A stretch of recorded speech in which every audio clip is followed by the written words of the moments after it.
3월 6일 목요일 매일 묵상을 시작하도록 하겠습니다. 오늘의 본문 말씀은 누가복음 9장 18절에서 36절까지의 말씀입니다. 오늘 본문은 목요일 본문과 금요일 본문을 함께 살펴보려고 합니다. 어제까지 계속해서 예수님의 정체성을 밝히는 데 실패한 사건에 대해서 이야기를 하고 있습니다. 오늘도 마찬가지 이야기를 한번 해보려고 합니다. 그런데 우리가 여기에서 좀 놀라운 사실은 오늘 본문은 우리가 정말 자랑스러워하는 장면도 나오고 있기 때문이죠. 베드로의 신앙 고백이라고 불리는 장면 말이죠. 18절에서 27절까지 보시면 문제의 시작은 예수님이 제자들에게 무리들이 예수님을 누구라고 하는지를 물었고 그 무리의 대답이 세례 요한이나 엘리야나 더러는 옛 선지자 중에 한 사람이 살아났다라고 이야기를 합니다. 이 이야기는 어제 본문에서 헤롯이 소문으로 들었던 것과 굉장히 유사한 것으로 기록되고 있습니다. 이때 제자인 너희들은 나를 누구라 하느냐라고 물었고 그때 베드로가 우리가 그토록 칭찬하는 하나님의 그리스도라고 고백을 합니다. 마태복음에서는 주는 그리스도시요 살아계신 하나님의 아들이라고 고백하는 것으로 봐서는 하나님의 그리스도와 하나님의 아들은 동일 인물임을 보여주고 있다는 것이죠. 그래서 이 고백에 대해서 마태복음은 엄청난 칭찬을 했습니다. 마치 베드로에게 천국 열쇠를 주는 것처럼 이야기하고 있다는 것이죠. 그런데요, 이렇게 칭찬한 장면을 누가복음의 저자는 말하고 있지 않습니다. 분명히 이유가 있어 보인다는 것이죠. 왜냐하면 누가복음에서는 바로 이어서 경고를 했고 아무에게도 이러지 말라고 말씀하시는 장면이 나옵니다. 이 본문에서 헬라어는 먼저 동작을 알려줍니다. 그 먼저 동작은 뭐냐면은 경고를 하는 것이 먼저 동작으로 이루어지고 있습니다. 여기 21절에 이 경고하다라는 이 동사가 에피티마오라는 동사입니다. 그것은 의미가 잘못을 지적해서 엄격하게 책망하고 질책하다는 의미를 가지고 있습니다. 자, 그렇다면 예수님은 어떤 잘못을 지금 굉장히 책망하고 질책하면서 지적하고 있는 것일까요? 그 해답은 베드로의 신앙 고백에 있는 것이 아닌 것으로 보입니다. 바로 뒤에 나오는 인자가 고난을 받고 죽임을 당하고 제3일에 살아날 것이라는 이야기를 합니다. 이 본문은 마태복음에서도 마태복음 16장 21절에 보시면은 거기에 나와 있고 누가복음에는 나와 있진 않지만 베드로는 예수님의 이 말씀에 반기를 드는 장면이 나옵니다. 그래서 마태복음 16장 22절에 보시면 고난받고 죽고 살아날 것이라는 이 말에 항변했다라고 이야기를 합니다. 여기서 항변했다라는 단어가 어떤 단어냐면은 에피티마오로 지금 베드로가 잘못을 지적해서 엄격하게 질책하는 말이 뭐냐면은 예수님의 말씀, 고난받고 죽고 살아날 것이라는 예수님의 말씀을 에피티마오, 엄격하게 책망하고 질책하고 있다라는 것이죠. 쉽게 말하면 베드로가 지금 예수님의 이 말씀을 거부하고 있다라는 것입니다. 그런 상태에서 예수님을 하나님의 그리스도라고 고백한 것을 에피티마오, 예수님이 베드로에게 에피티마오 경고하고 있는 예수님으로 보인다면 당연하지 않겠습니까? 베드로의 상태는 뭐죠? 예수님이 하시려고 하는 일에 대해서 마태복음에 나타난 단어로는 에피티마오 하고 있으니까요. 거부하고 있으니까요. 질책하고 있으니까 예수님의 말을 지금 잘못을 지적하고 있으니까요. 지금 예수님이 보시기에 베드로는 예수님이 하시는 일을 막고 있다는 것입니다. 그러니까 이런 거죠. 예수님 고난받고 죽으시면 안 된다고 이야기한다는 것입니다. 그때 마태복음에서는 베드로에 대해서 사람의 일을 생각한다라고 지적을 합니다. 그렇다면 예수님의 판단에서 베드로가 자신을 제대로 알고 있다고 판단할 수 있었을까요? 그렇지 않죠.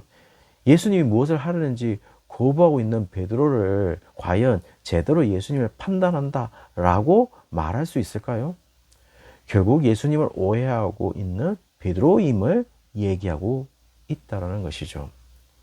그리고 난 후에 예수님을 오해하지 않는 제대로 된 제자도를 이야기하시죠. 베드로가 진정한 제자라면 어떻게 해야 됩니까? 자기를 부인해야 된다는 것을 이야기합니다. 사람의 일을 생각하는 베드로에게 자신의 일을 생각하는 것을 부인해야 된다라는 이야기를 한다는 것이죠. 그것이 진정한 제자다라고 이야기를 한다라는 것입니다. 다음에 나오는 사건에서 8일이 지난 후라고 이야기하고 기도하시러 이제 베드로와 요한과 야고보를 데리러 산에 올라갔는데 문득 두 사람이 모습이 변모한 예수님과 함께 대화를 나누는 모습을 보았는데 모세와 엘리야다라고 이야기를 합니다. 이 두 사람 특징 한번 보시죠. 이 두 사람의 특징은 모세는 죽음을 이야기하지만 그의 무덤이 아는 사람이 아무도 없다라고 신명기 34장 5절에서 6절까지 보시면 그렇게 기록이 되어 있습니다. 무덤을 알 수가 없다고. 엘리야는 살아서 승천했기 때문에 무덤을 남기지 않았습니다. 그런데 지금요, 아이러니하게 지금 그들이 예수님과 나오는 주제를 보시죠. 주제는 무엇입니까? 예수님의 죽음에 대해서 이야기하고 있다는 것입니다.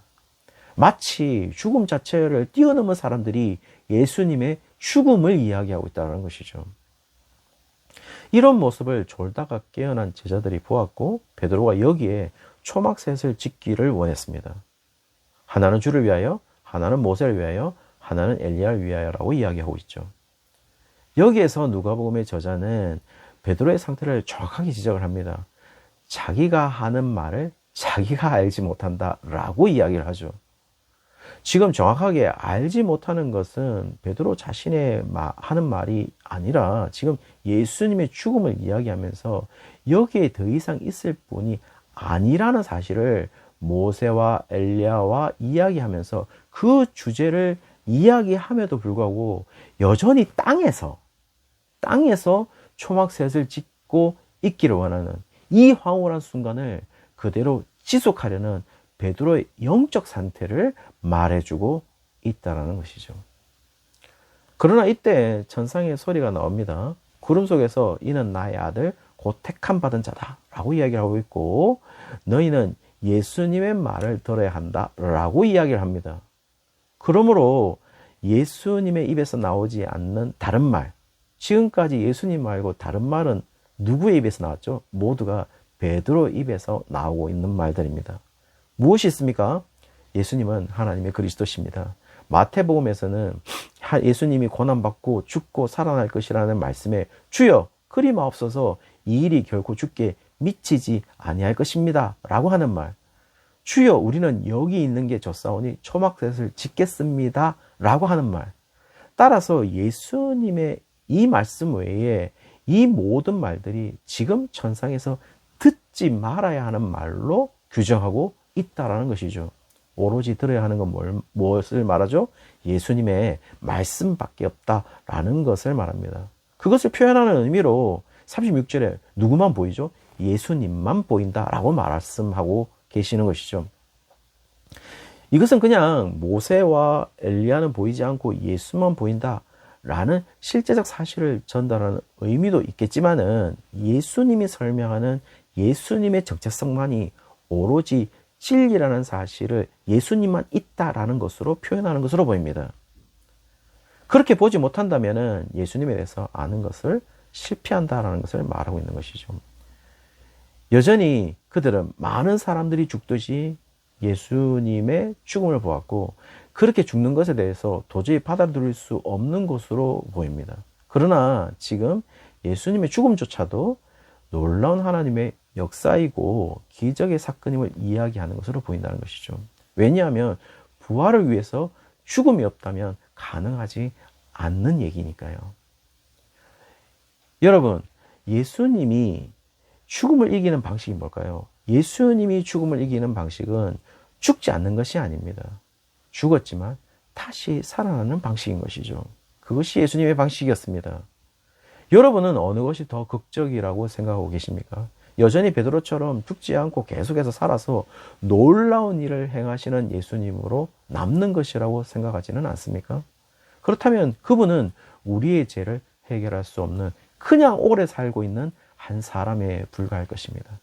그러나 그분의 죽음은 그 자체도 기적이었습니다. 따라서 예수님의 죽음을 받아들이지 못하는 베드로는 예수님을 오해하고 있는 것이죠. 나중에 결과는요, 예수님에 대한 배반이었습니다. 여러분, 우리가 지금 현재 우리는 베드로처럼 예수님을 오해해서 계속해서 죽지 않고 살아남는 기적을 바라고 있지는 않습니까? 그렇다면 그냥 우리는 오래 살고 있는 한 사람을 보는 것뿐이죠. 그러나 예수님은 그런 분이 아니신 것입니다. 예수님을 제대로 알고 살아갈 때 우리의 생각이 달라질 수 있는 것이죠. 그리고 우리의 생각이 달라질 때 우리의 말이 달라질 수 있는 것이고, 적어도 베드로처럼 고백하지는 않겠죠. 그리고 우리의 삶은 달라질 것입니다. 어느 쇼츠 동영상을 봤는데요. 그 쇼츠 동영상에 보시면은 홈리스에 구걸하고 있는 한 사람이 나오고, 캐리어 우먼 같은 아주 직장인 여성이 나오고 있어요. 그런데 그 여성이 그 홈리스 구걸하고 있는 사람을 그냥 지나칩니다. 그런데요, 그 지나침을 보면서 돈이 이렇게 많이 쌓이고 있지는 않은 거죠. 그리고 편말에 뭐가 적혀져 있었냐면 I am blind, please help 라고 나와 있어요. 내가 눈이 보이지 않는데 제발 다 도와달라 라는 말을 적었습니다. 그러자 그 여인이 그것을 지우고 다른 말을 적었어요. 그런데요, 갑자기 어떤 다른 현상이 일어난 거죠. 뭐냐면은 많은 사람들이 이 구걸하는 사람에게 이렇게 돈을 주는 것이었습니다.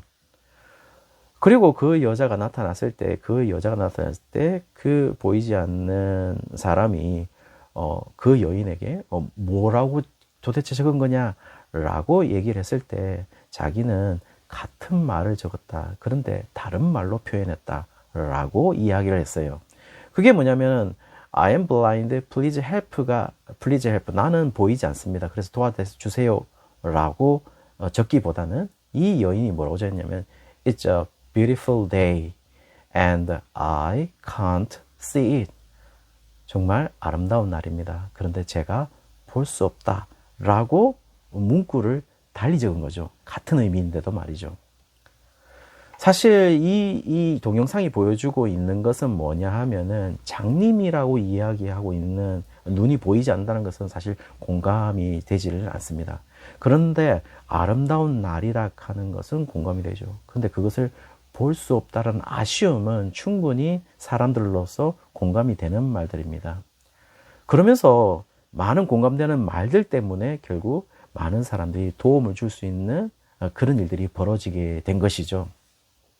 지금 베드로는 여전히 예수님과 공감하고 있지 않는 것으로 보입니다. 그렇다면 그에게는 기적이 없는 것이죠.